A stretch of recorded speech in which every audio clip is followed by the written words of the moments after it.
So in some of these techniques, we've been selectively sharpening and selectively blurring for different effects, but in Camera Raw Filter, we can actually paint on effects, and I'll show you what I mean. So go ahead and open up princess.jpg, and I'm going to still work on a duplicated layer. So press Control or Command J, and then go to Filter, then Camera Raw Filter. And up at the top, if you see this little paint brush icon, the adjustment brush, or you just press K on the keyboard, if you select that, and it kind of is an interesting cursor here, right? And you look over here, and a lot of these are the same effects that we've been going over from the basics panel: exposure, tint, temperature, contrast, highlights, saturation, for example. Then we also have some sharpness in there from the other tab. So what this is you can press the left and right bracket to resize, of course, or you can adjust it down at the bottom here. You can also feather the edge, affect the flow and the density, but what this is let's say you wanted to add some kind of effect to this area, and you wouldn't want to add it to the entire photo. So instead of applying it and then applying a mask and then painting on the mask to show through selectively, we can actually just paint on with the adjustment brush. So I'll show you what I mean. We have new selected here. Let's change, let's say exposure, bring up a little bit. All right, so if you click and drag on the face, whoa, that doesn't look good, right?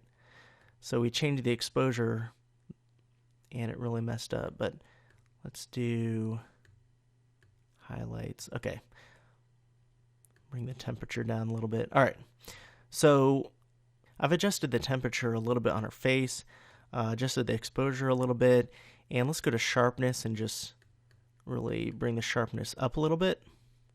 If you click mask, it'll show you where that effect has been applied so far, so then you can uncheck it there. All right, so that's the first one. If you click new, that will create a new one. So let's say we have an area, let's just paint on her hair a little bit, and let's bring clarity up a lot. All right, just for the fun of it, just to show. All right, you don't want the clarity on the face, but let's just say on the hair here. All right. Every time we want to add a new area that has certain effects applied right over here, we just have new selected here. And you can also hover over these areas. So if I hover over this, it actually shows me where that effect is being applied, that kind of hazy hue there. And if I hover over here, so here's a face one, and then there's a hair. So if I click it, so if I actually click it, then I hit erase. What I can do is when I paint in, it will erase from that effect. All right, so now when I go and click on that again, it will show me. And if I hover over it, see now that I've erased a certain part of it, that it's not affecting this area anymore because I erased that. So there's new if you want to add a new area to effect, and then if you want to add to a certain area, let me just click this. You got to hover over the pin when it turns into that arrow, and then click it. And then you can keep it on add by default, and it will add to that area. So now if I hit mask, now you'll see all this area is selected, not just the face. All right. Let me hover over this one again. If we want to add back to this one, we can paint that back in.